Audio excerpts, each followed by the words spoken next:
ವಾಸ್ತವ ಟಿವಿಗೆ ಸ್ವಾಗತ. ನಾನು ಸರ್ದಾರ್.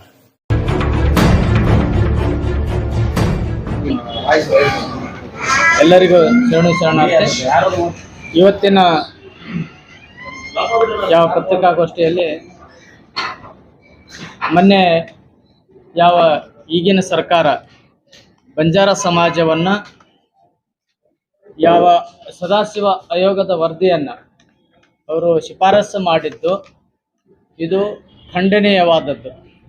ಯಾಕಂದ್ರೆ ಹೋದ ಸಲ ಇದೇ BJP ಸರ್ಕಾರ ಹೋದ ವರ್ಷನ ಒಂದು ವಿಧಾನಸಭೆಯ ಚುನಾವಣೆ ಪೂರ್ವದಲ್ಲಿ ಅವರು ಘೋಷಣೆಯನ್ನು ಮಾಡಿ ಈ ಸಮಾಜದ ಹಿತಾಸಕ್ತಿಯನ್ನು ಅವರು ಬಹಳ ಖಂಡನೀಯವಾಗಿ ನಮಗೆ ಇದು ಮಾಡಿದ್ದಾರೆ.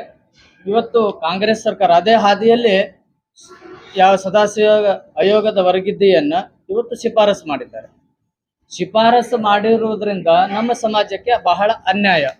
ಯಾವ ಅವೈಜ್ಞಾನಿಕವಾಗಿರುವಂಥ ಸದಾಶಿವದ ಆಯೋಗದ ವರದಿಯನ್ನು ನಾವು ತಿರಸ್ಕಾರ ಮಾಡಬೇಕು, ಅದನ್ನು ರದ್ದುಪಡಿಸಬೇಕಂತ ಬಹಳ ಹೋರಾಟ ಮಾಡಿದ್ದೀವಿ.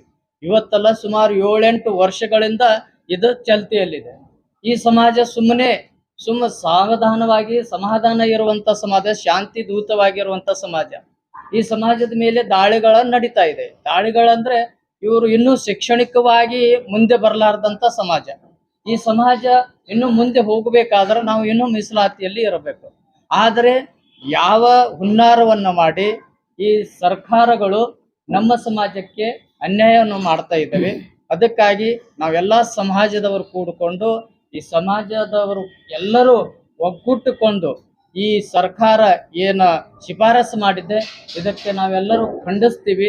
ನಮ್ಮ ಸಮಾಜಕ್ಕೆ ನ್ಯಾಯ ದೊರಕಬೇಕು ಎಂಬ ವಿಚಾರವನ್ನು ನಾನು ಹೇಳ್ತಾ ಇದ್ದೇನೆ. ಯಾವಾಗಲೂ ತಮಗೆಲ್ಲರಿಗೂ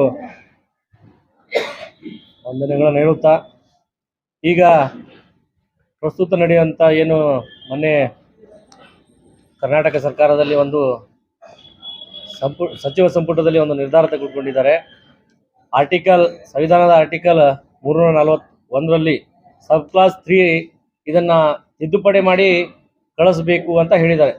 ಸೊ ನಮ್ಮ ಸಮಾಜಕ್ಕೆ ಈ ಹಿಂದೆನೂ ಕಾಂಗ್ರೆಸ್ ಸರ್ಕಾರದಿಂದ ಯಾವಾಗಲೂ ಶೋಷಿತ ವರ್ಗಗಳ ನಾವು ಹಿತರಕ್ಷಕರು ಅಂತೇಳಿ ಸರ್ಕಾರ ಯಾರು ಹೇಳ್ಕೊತಾರೆ ಅವರೇ ಶೋಷಿತ ವರ್ಗಗಳಿಗೆ ಸಾಕಷ್ಟು ಅನ್ಯಾಯ ಮಾಡ್ತಾ ಬಂದಿದೆ.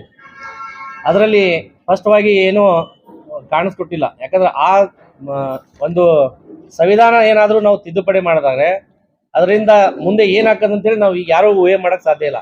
ಯಾವ ಸಮಾಜದಲ್ಲಿ ಇವತ್ತು ನಾವು ಲಂಬಾಣಿ ಆಗಿರ್ಬೋದು, ಬೋವಿ ಆಗಿರ್ಬೋದು, ಕೊರ್ಚ ಆಗಿರ್ಬೋದು, ಕೋರ್ಮ ಆಗಿರ್ಬೋದು, ನಮ್ಮ ಒಳ ಮೀಸಲಾತಿಗೆ ನಮ್ಗೆ ಏನೂ ವಿರೋಧ ಇಲ್ಲ. ಈಗ ಹಿಂದೆ ಬೊಮ್ಮಾಯಿಯವರ ಸರ್ಕಾರ ಇದ್ದಾಗ ಏನು ಒಂದು ಸಾಮಾಜಿಕ ಚಿಂತನೆಯ ದೃಷ್ಟಿಯಿಂದ ಮತ್ತು ಜನಸಂಖ್ಯೆಯ ಆಧಾರವನ್ನು ಇಟ್ಕೊಂಡು ಏನು ಒಂದು ಒಳ ಮೀಸಲಾತಿ ವರ್ಗೀಕರಣ ಮಾಡಿದ್ರು, ಅದು ಭಾಳಷ್ಟು ವಿಚಾರಗಳು ಮಾಡಿ ಅದರಲ್ಲಿ ನಮ್ಮ ಸಮಾಜಕ್ಕೆ ಮತ್ತು ಇನ್ನೊಬ್ಬರು ಯಾವ ಸಮಾಜಕ್ಕೂ ಅನ್ಯಾಯ ಆಗಲಾರ್ದಂಗೆ ನೋಡ್ಕೊಂಡಿದ್ರು. ಬಟ್ ಅದನ್ನು ಆ ಆದೇಶಗಳು ಅಂತ ಇದ್ದಾವೆ. ಯಾವ ಸದಾಶಿವ ಆಯೋಗದ ವರದಿಯನ್ನು ನಾವು ರದ್ದು ಮಾಡಿದ್ದೀವಿ, ನಾವಂದ್ರೆ ಸರ್ಕಾರ ರದ್ದು ಮಾಡಿದೆ, ಅದೇ ರದ್ದಾಗದಂಥ ವರದಿನ ಇಟ್ಕೊಂಡು ಇವರು ಮತ್ತೆ ಏನೋ ಒಂದು ಹುನ್ನಾರ ನಡೆಸ್ತಾ ಇದ್ದಾರೆ. ಯಾಕಂದ್ರೆ ಆ ಆದೇಶಗಳು ಸರ್ಕಾರದಿಂದ ಆಗಿದ್ದೆ, ಚೀಫ್ ಸೆಕ್ರೆಟರಿ ಅವರ ಆದೇಶನೇ ಇದೆ. ಆಮೇಲೆ ಯಾವ ನಮ್ಮ SC/ST ಕಮಿಷನ್ ಇದೆ, ನ್ಯಾಷನಲ್ SC/ST ಕಮಿಷನಿಂದ ಈ ಸಮುದಾಯಗಳಿಗೆ ಯಾವುದು ಲಂಬಾಣಿ, ಬೋವಿ, ಕೊರ್ಚ, ಕೋರ್ಮಗಳನ್ನು ಈ ಅವರು ಒಂದು ಸರ್ಕಾರಕ್ಕೆ ಒಂದು ಪತ್ರ ಬರೆದು ಕೇಳಿದರು. ಸುಪ್ರೀಂ ಕೋರ್ಟಲ್ಲಿ ಕೇಸ್ ನಡೀತಾ ಇದೆ. ಸೊ ನಿಮ್ಮ ಮುಂದೆ ಈ 4 ಸಮುದಾಯಗಳಿಗೆ ಬಿಡಲು ಅಂದರೆ ನೀವು ಈ ಜಾತಿಗಳಿಂದ ತೆಗೆಯಕ್ಕೆ ಏನಾದರೂ ತಮ್ಮೊಂದು ಪ್ರಸ್ತಾವನೆ ಏನಿದ್ದಾಗ ಇದೆ ಅಂತ ಕೇಳಿದಾಗ ಭಾರತೀಯ ಜನತಾ ಪಕ್ಷದ ಬೊಮ್ಮಾಯಿ ಸರ್ಕಾರ ಏನು ಮಾಡ್ತು ಅಂದರೆ ಸ್ಪಷ್ಟವಾದಂಥ ಒಂದು ನಿರ್ಣಯವನ್ನು ಕಳಿಸಿದ್ರು ಅವ್ರಿಗೆ. ಆ ಕಾಪಿನೂ ಇದೆ, ನೀವು ಬೇಕಾದ್ರೆ ನಾನು ಕೊಡ್ತೀನಿ. ನಾವು ಈ ಬಂಜಾರ, ಬೋವಿ, ಕೊರ್ಚ, ಕೋರ್ಮ ಜನಾಂಗಕ್ಕೆ ಯಾವುದೇ ಕಾರಣಕ್ಕೂ ನಾವು ಬಿಡುವ ಪ್ರಸ್ತಾವನೆ ನಮ್ಮ ಮುಂದಿಲ್ಲ, ಮುಂದೂ ನಾವು ಬಿಡೋಂಗಿಲ್ಲ. ಈ ಸಮುದಾಯಗಳು SC ಪಟ್ಟಿಯಲ್ಲೇ ಇರ್ತವೆ ಅಂತ ಹೇಳಿ ಅವರು ಆದೇಶ ಮಾಡಿ ಆದ ಕಮಿಷನಿಗೆ ಕೊಟ್ಟಿದ್ದಂಥ ಪತ್ರನೂ ಇದೆ. ಸೊ ಹಾಗಾಗಿ ಆಮೇಲೆ 15% ಇದನ್ನು 17% ಮಾಡಿದರು. ಅದರಿಂದ ನಮಗೆ ಸದಾಶಿವ ಆಯೋಗದಲ್ಲಿ ನಮ್ಮ ಸಮಾಜಕ್ಕೆ 3% ಕೊಡಬೇಕಾದಂಥದ್ದು ಇತ್ತು. ಸೊ ಅದನ್ನು BJP ಸರ್ಕಾರ 4.5% ಮಾಡಿ ಎಲ್ಲರಿಗೆ ಸಮವಾಗಿ ನೋಡುವ ದೃಷ್ಟಿಯಿಂದ ಆ ಅಧಿಕೃತವಾದಂಥ ಆದೇಶಗಳಿದ್ದಾವೆ. ನಮ್ಮ ಸಮಾಜ ಮತ್ತು ನಮ್ಮ 4 ಸಮಾಜಗಳಿಗೆ 4.5 ಮತ್ತು ಎಡಬಲಕ್ಕೆ ಒಂದು 5.5 ಒಂದು 6 ಅಂತ ಘೋಷಣೆ ಮಾಡಿದರು. ಅದನ್ನೆಲ್ಲರಿಗೂ ಇವತ್ತು ಸಿದ್ದರಾಮಯ್ಯ ಅವ್ರು ಏನ್ ಮಾಡ್ತಾ ಇದಾರೆ ಅಂದ್ರೆ ನೇರವಾಗಿ ಒಬ್ಬೊಬ್ರಿಗೆ ಕರೆಯೋದು ಎಲ್ಲಾ ಸಮುದಾಯಗಳಿಗೆ ಒಂದ್ ಟೈಮ್ ಕರೆಯಂಗಿಲ್ಲ. ಇವತ್ತು ಲಮಾಣಿ ಸಮಾಜ ಲೀಡರ್ ಯಾರಿದ್ದಾರೆ ಕಾಂಗ್ರೆಸ್ದಲ್ಲಿ ಅವ್ರಿಗೆ ಕರೀತಾರೆ, ನೋಡೋ ನಿಮ್ಗೆ ಏನು ಮಾಡಂಗಿಲ್ಲ, ನಿಮ್ಮನ್ನ ಇಲ್ಲೇ ಇಡ್ತೀವಿ ಎಸ್ ಸಿ ಒಳಗ, ನಿಮಗ್ ತೆಗಿಯಂಗಿಲ್ಲ ಅಂತೇಳಿ ನಮ್ಮವ್ರಿಗೆ ಹೇಳುದು.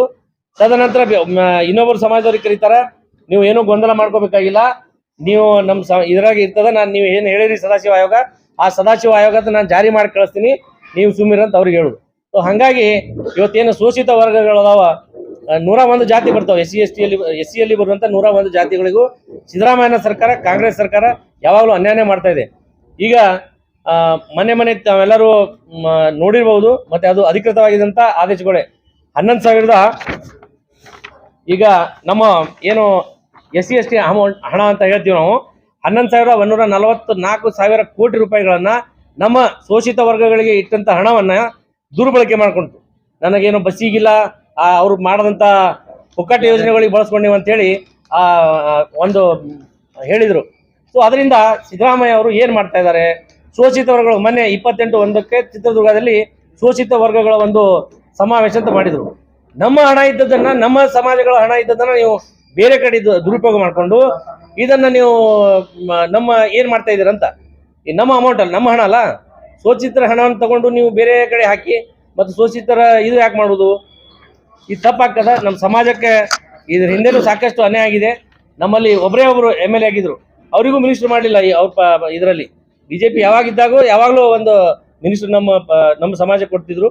ಸೊ ಈಗ ಇರುವುದು ಒಬ್ಬರೇ MLA, ಅವರಿಗೂ ಸಹ ಸಚಿವ ಸಂಪುಟದಲ್ಲಿ ಯಾವುದೇ ಸ್ಥಾನಮಾನ ಕೊಡಲಿಲ್ಲ. ಸೊ ಅದರಿಂದ ಈಗೇನು ಅವರು ಈ ಒಳ ಹುನ್ನಾರ ಮಾಡಿ ಸದಾಶಿವ ವರದಿಯನ್ನು ಕಳಿಸ್ತಾ ಇದ್ದಾರೆ, ಇದನ್ನ ಕಳಿಸೋಕೆ ಏನು ರೆಡಿ ಮಾಡ್ಕೊಂಡಿದ್ದಾರೆ. ಇದನ್ನು ಕಳಿಸಬಾರ್ದು, ನಮ್ಮ ಸಮಾಜದ ಇದಕ್ಕೆ ವಿರೋಧದ. ಒಂದ್ ವೇಳೆ ಇದನ್ನು ಕಳಿಸಿದ್ದೇ ಫೈನಲ್ ಆಯ್ತು ಅಂದ್ರೆ ಸೆಂಟ್ರಲ್ ಗೌರ್ಮೆಂಟಿಗೆ ನಾವು ಖಂಡಿತವಾಗ್ಲೂ ಪ್ರತಿಯೊಂದು ತಾಂಡಕ್ಕೆ ಹೋಗಿ ಹೋರಾಟ ಮಾಡ್ತೀವಿ. ನಾವು ಯಾವ ತರ ಅವಾಗ ಹುನ್ನಾರ ಮಾಡಿ BJP ಸರ್ಕಾರ ಅನ್ಯಾಯ ಮಾಡುತ್ತೆ ಅಂತೇಳಿ ಎಲ್ಲರೂ ಹೇಳ್ತಾರೆ, ಅದೇ ತರ ನಾವೇನ್ ಮಾಡ್ತೀವಿ ಅಂದ್ರೆ ಪ್ರತಿ ತಾಂಡಕ್ಕೆ ಹೋಗಿ ಇವತ್ತು ತಾಂಡ ಬಚಾವ್ ಕಾಂಗ್ರೆಸ್ ಹಟಾವ್ ಅನ್ನುವಂತ ಅಭಿಯಾನ ಮಾಡ್ತೀವಿ ಅಂತೇಳಿ ತಮ್ಮ ಮೂಲಕ ನಾನು ಕೇಳ್ಕೊತಾ ಇದ್ದೀನಿ.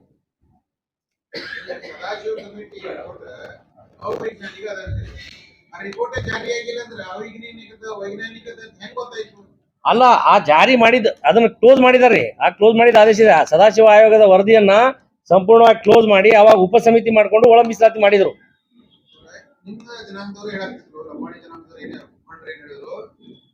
ವಿರೋಧ ಮಾಡ್ತೀವೋ ಜಾರಿಯಾರು ಮಾಡಿ ನೋಡೋಣ ವಿಷಯ ಏನದ ಅಂತ ಹೇಳ್ತಾರೆ. ಒಂದ್ ಕಡೆ ನಿಮ್ ಜನ ಅಂತ ಹಿಂಗ್ ಹೇಳ್ತಾರೆ, ಆಮೇಲೆ ನೀವ್ ಹೇಳ್ತೀರಿ ಅದು ಅವಾಗಿನ ಇದ್ರೆ ಹೊರಗೆ ಯಾವಾಗ ಬರ್ತು, ಹೊರಗೆ ಅವಾಗ ಯಾವಾಗ ಆಯ್ತು. ಅಲ್ಲ, ಆ ಸ್ಪಷ್ಟೀಕರಣ ಅವ್ರು ಅದನ್ನ ಕೊಟ್ಟೇ ಇಲ್ಲ ಸರ್, ಕಾಪಿನೇ ಕೊಟ್ಟಿಲ್ಲ ಅದಕ್ಕೆ ನಾವು ಅವೈಜ್ಞಾನಿಕವಾಗಿ ಹೇಳ್ತಾ ಇದ್ವಿ ಅದನ್ನ. ಅಲ್ಲ, ಅವ್ರು ಅಲ್ಲಿ ಉಲ್ಲೇಖ ಏನ್ ಮಾಡಿದಾರ, ಅವರು ಸದಾಶಿವ ಆಯೋಗನ ನಾವು ಜಾರಿ ಮಾಡ್ತೀವಿ, ಈ ಆರ್ಟಿಕಲ್ 340 ನೀವು ಚೇಂಜ್ ಮಾಡಿ, ಸಬ್ ಕ್ಲಾಸ್ 3 ಚೇಂಜ್ ಮಾಡಿ ಕಳಿಸಿ, ಆಮೇಲೆ ನಾವು ಸದಾಶಿವ ಆಯೋಗ ಜಾರಿ ಮಾಡ್ತೀವಿ ಅಂತ ಹೇಳ್ತಾರ. ಈಗೆಲ್ಲ ಅತಂತ್ರವಾಗಿ ಇಟ್ಟಿದ್ದಾರೆ, ಯಾವ್ದು ಸ್ಪಷ್ಟೀಕರಣ ಇಲ್ಲ, ಇದರಲ್ಲಿ ಯಾವ್ದು ಸ್ಪಷ್ಟೀಕರಣ ಇಲ್ಲ.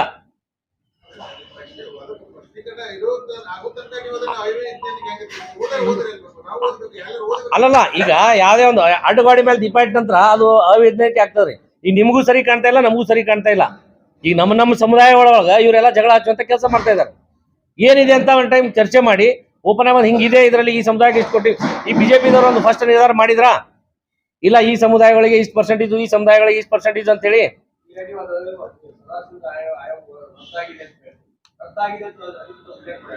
ಓಕೆ, ಇದೆ ಅಲ್ರಿ, ನೋಟಿಫಿಕೇಶನ್ ಇದೆ.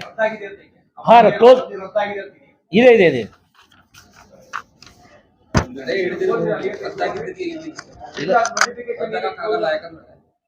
ಅದು ಕಾನೂನಿನಲ್ಲಿ ಇಲ್ಲೇ ಇದೆ.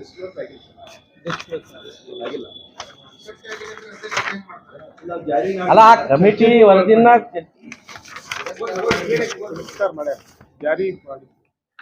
ಈಗ ಸದಾಶಿವ ಆಯೋಗದ ವರದಿ ಏನ್ ಕೊಟ್ಟಿದ್ರಲ್ರಿ, ಅದಕ್ಕೆ ಸಬ್ ಕಮಿಟಿ ಮಾಡಿದ ನಂತರ ಏನು ಮಾಧುಸ್ವಾಮಿ ಅವರ ನೇತೃತ್ವದಲ್ಲಿ ಒಂದು ಸಬ್ ಕಮಿಟಿ ಮಾಡ್ತಲ್ಲ, ಅದರ ನಂತರ ಈ ಸದಾಶಿವ ಆಯೋಗದ ಕಮಿಷನ್ ವರದಿ ಏನಿತ್ತಲ್ಲ, ಇದನ್ನ ಇಲ್ಲೇ ಕ್ಲೋಸ್ ಮಾಡಿದ್ವಿ. ಇಲ್ಲಿ ಇದನ್ನ ಕ್ಲೋಸ್ ಮಾಡಿ ನಾವು ಒಳ ಮೀಸಲಾತಿ ಅಂದ್ರೆ ಸಬ್ ಕಮಿಟಿಯಿಂದ ಮಾಡಿದ ನಂತರ ನಾವು ಇದು ಮಾಡಿ ಅಂತ ಹೇಳ್ತಾರ. ಅಲ್ಲ, ಕ್ಲೋಸ್ ರೀ, ಕ್ಲೋಸ್ ಅಂದ್ರೆ ಮುಗಿತದ. ಅದರ ಅರ್ಥ ಏನ್ರಿ ಕ್ಲೋಸ್ ಅಂದ್ರೆ ಏನು? ಹಾ ಸಲ್ಲಿಕೆ ಮಾಡಿದ ಮೇಲೆ ವರದಿ ಜಾರಿ ಆಗ್ತದೆ. ಜಾರಿ ಆಗೋದು ಬೇರೆ, ಅಲ್ಲ, ರದ್ದು ಮಾಡೋದು ಬೇರೆ. ಈಗ ಜಾರಿ ಮಾಡಿದ್ರೆ ಮತ್ತೆ ಇವ್ರು ಮತ್ತೆ ರೀ ಮಾಡ್ಬೋದಾ? ವರದಿ ರದ್ದು ಮಾಡಕ್ಕೆ ಇಲ್ಲ, ಯಾರಿಗೂ ಪವರ್ ಇಲ್ಲ ಸಂವಿಧಾನದಲ್ಲಿ. ಅದು ಕ್ಲೋಸ್ ಏನೋ ಮಾಡಿದ್ದಾರೆ ಅಷ್ಟೇ, ಭಾಜಪ ಸರ್ಕಾರದವರು ಕ್ಲೋಸ್ ಮಾಡಿದ್ದಾರೆ, ರದ್ದು ಮಾಡಿಲ್ಲ. ಅಂತಿಮ ಹಂತ ತಲುಪಿತು. ಹಾ ವರದಿ ಮುಕ್ತಾಯ ಆಯ್ತು. ಹಿಂದಿನ ಸರ್ಕಾರ ಇದನ್ನ ಸದಾಶಿವ ಆಯೋಗದ ವರದಿ ಬದಿಗೊಟ್ಟೆ ಒಳ ಮೀಸಲಾತಿಗೆ ಶಿಫಾರಸು ಮಾಡಿತು.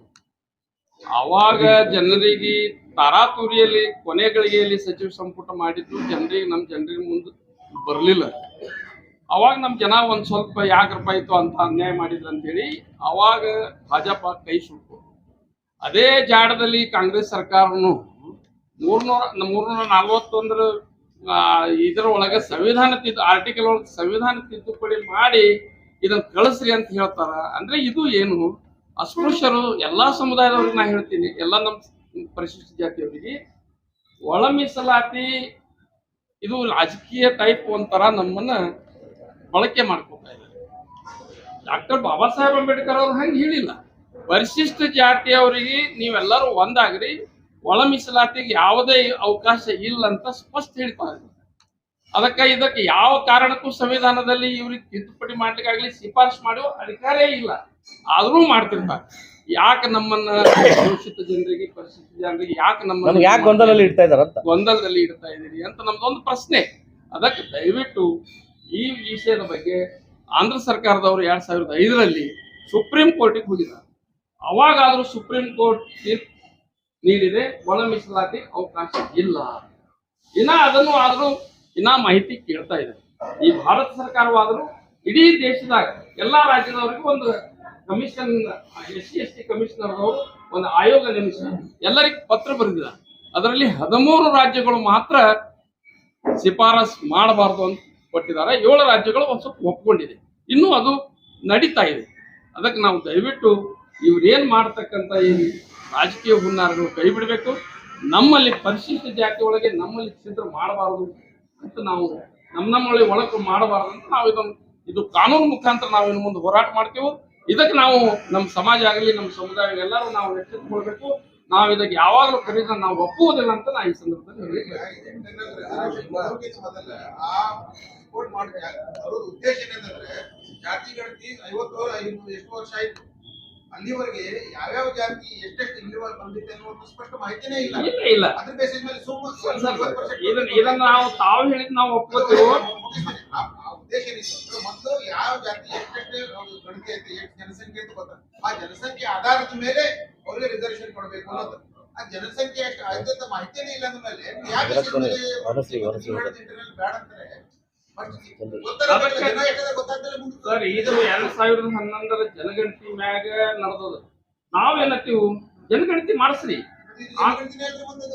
ಎಲ್ಲಿ ಮಾಡ್ತಾ ಇದಾರೆ ಸರ್? ಮಾಡಿಲ್ಲ ಸರ್. 2011ರಲ್ಲಿ ಮಾಡಿದಾರ ಅವರು, ಇನ್ನ ಮಾಡಿಲ್ಲ. ನಮ್ಮಲ್ಲಿ ಜನಗಣತಿ ಎಷ್ಟು ಸಂಖ್ಯೆ ಅದ. ಅವ್ರು ಭಾಜಪದವ್ರು 2011 ಮಾಡಿದ್ರು. ರಾಷ್ಟ್ರ ಮಟ್ಟದಲ್ಲಿ ಮಾಡುವಂತ ಜನಗಣತಿ ಅಂದ್ರೆ ಜನಸಂಖ್ಯೆ ಆಧಾರದ ಮೇಲೆ ಮಾಡುದು. ಇಲ್ಲಿ ಜಾತಿಯ ಆಧಾರದ ಮೇಲೆ ಮಾತ್ರ ಯಾವ ಜಾತಿ ಎಷ್ಟು ಅದ ಆದ ಆಧಾರದ ಮೇಲೆ ನಿಮ್ಗೆ ಎಷ್ಟು ರಿಸರ್ವೇಶನ್ ಬೇಕು ಅನ್ನುವಂತ ಅದು ಬೇರೆ. ಕಾಸ್ಟ್ ಸೆನ್ಸಸ್ ಅದು, ಜನರಲ್ ಸೆನ್ಸಸ್ ಬೇರೆ. ಈಗ ಬಂದ್ಮೇಲೆ ನಿಮ್ಗೆ ಗೊತ್ತಾಗ್ತದಲ್ಲ, ರೋಗಿ ಜನ ಮೇಲೆ ಎಷ್ಟು ಅದಾರ, ಅವ್ರಿಗೆ ಎಷ್ಟು ರಿಸರ್ವೇಶನ್ ಕೊಡಬೇಕು, ದಲಿತರು ಎಷ್ಟು ಅದಾರ, ಅದರಲ್ಲಿ ಇಂಟರ್ನಲ್ ಎಷ್ಟು ಇದಾರ, ಆ ರಿಪೋರ್ಟೇ ಬಿಡಕ್ ಬಿಟ್ಟಿಲ್ಲ ಅಂದ್ರೆ ಯಾಕೆ ಅದು ಆಗ್ಬೇಕು? ನಾವು ಸದಾಶಿವ ಆಯೋಗದ ವರದಿ ಸರಿಯಾಗಿ ಇಂಪ್ಲಿಮೆಂಟ್ಸ್ ಆಗಿಲ್ಲ, ಅದು ಅವೈಜ್ಞಾನಿಕ ಅಂತ ಹೇಳ್ತೀವಿ. ಬಿಜೆಪಿ ಸರ್ಕಾರ ಅದನ್ನು ಬದಿ ಒಟ್ಟಿ ಒಳ ಮೀಸಲಾತಿಗೆ ಶಿಫಾರಸು ಮಾಡಿದ್ರು. ಇದನ್ನ ನಾವು ಹೇಳ್ತಾ ಇದ್ದೀವಿ ಅಷ್ಟೇ. ಆದರೆ ಜನಗಣತಿ ಆಧಾರ ಮೇಲೆ ಮಾಡ್ಲಿ, ನಾವು ಬೇಡ. ಅದು ಏನೂ ಮಾಡ್ಲಾರ್ದೆ ರಾಜಕೀಯ ಹುನ್ನಾರ ನಡೆಸಿದಾರಲ್ಲ, ಇದು ನಮಗೆ ನೋವಾಗ್ತಾ ಇದೆ. ಇದ್ರ ಬಗ್ಗೆ ನಾವು ಕಾನೂನು ಪ್ರಕಾರ ಹೋರಾಟ ಮಾಡೇಬೇಕಾಗ್ತದೆ. ಈ ಕಾಂಗ್ರೆಸ್ ಸರ್ಕಾರದವರು ಇದು ಮಾಡಿದ್ದು ಯಾವ ಮಟ್ಟಿಗೆ ಅವ್ರು ರಾಜಕೀಯದಿಂದ ಎಲ್ಲೆಲ್ಲಿ ಚಿತ್ರದುರ್ಗದಾಗ ಅವ್ರು ಸ್ಪಷ್ಟ CM ಅವರು ಹೇಳ್ತಾ ಇದ್ದಾರೆ, ನಾನು ಚಿತ್ರದುರ್ಗ ಇದರಲ್ಲಿ ನಾನು ಘೋಷಣೆ ಮಾಡಿದ್ರೆ ಅದನ್ನು ಇಂಪ್ಲಿಮೆಂಟ್ ಮಾಡ್ತೀನಿ.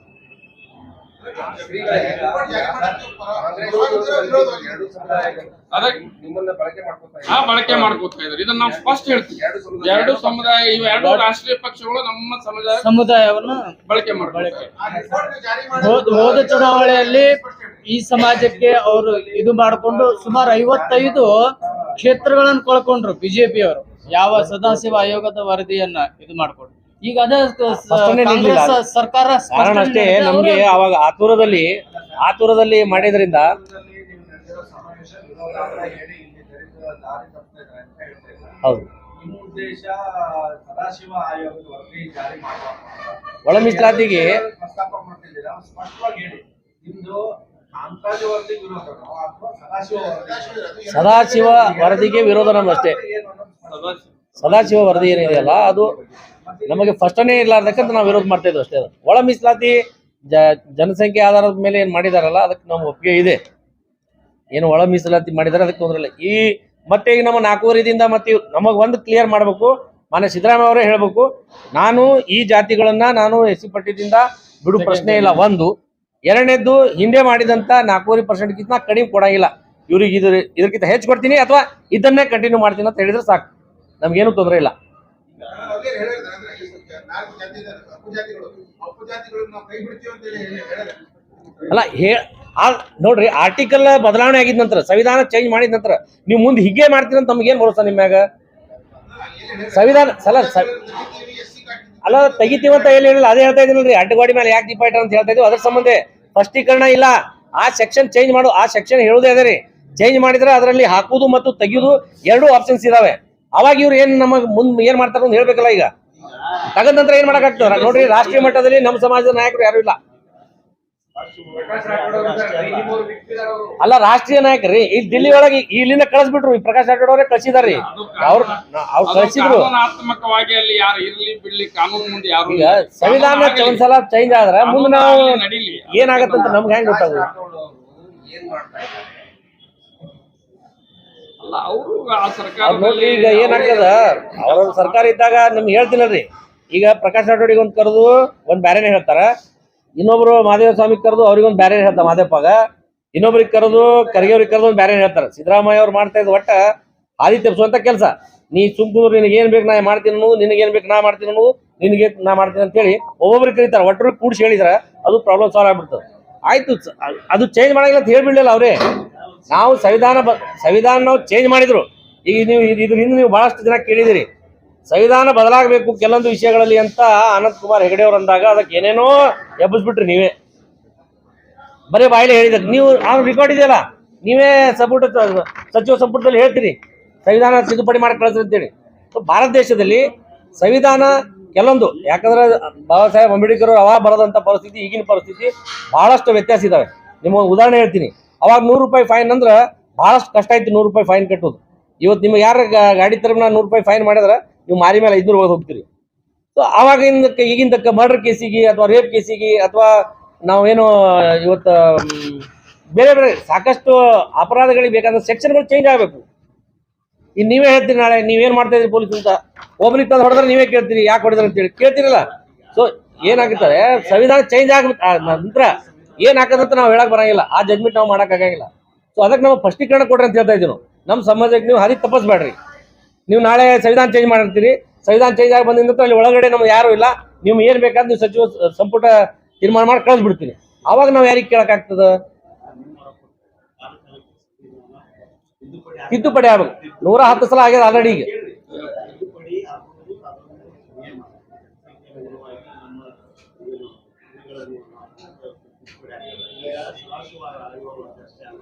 ಹಲವಾರು ಆಯೋಗಗಳು ಸಲ್ಲಿಕೆಯಾಗಿವೆ, ಅದರ ಅನುಷ್ಠಾನ ಜಾರಿಯಾಗಿಲ್ಲ. ಇದು ಕೂಡ ನೀವೇನಾದ್ರೂ ಇದನ್ನು ಪ್ರಶ್ನಿಸಿ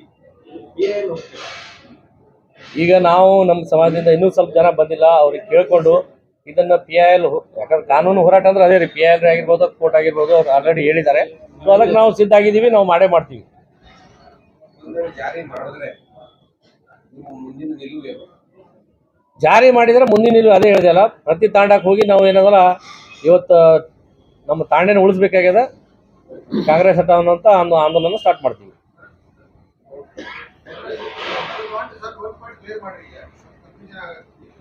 ಏನು ಫೈನಲ್ ಡಿಮಾಂಡ್ ಏನಂದ್ರೆ ಏನು ಈ 4 ನಿಮ್ಮ ಉಪಜಾತಿಗಳು ಅದು ಯಾವುದೇ ಕಾರಣಕ್ಕೆ SC ಇಂದ ಹೊರಗೆ ತರಬಾರ್ದು. ಕೊಡ್ಬೇಕು. 4% ಏನು ರಿಸರ್ವೇಶನ್ ಹಿಂದೆ ಬಿಜೆಪಿ ಕೊಟ್ಟಿದ್ದು ಅದನ್ನು ಮುಂದುವರಿಸಬೇಕು, ಅದನ್ನು ಮುಂದುವರಿಸಿದ್ರು ಇದು ಅಂತ ಫಸ್ಟ್ ಹೌದು ಹೋದ್ರೆ ನೀವು ಅದಕ್ಕೆ ಹೋರಾಟ ಮಾಡ್ತೀವಿ. ಹೌದು ಹೌದು.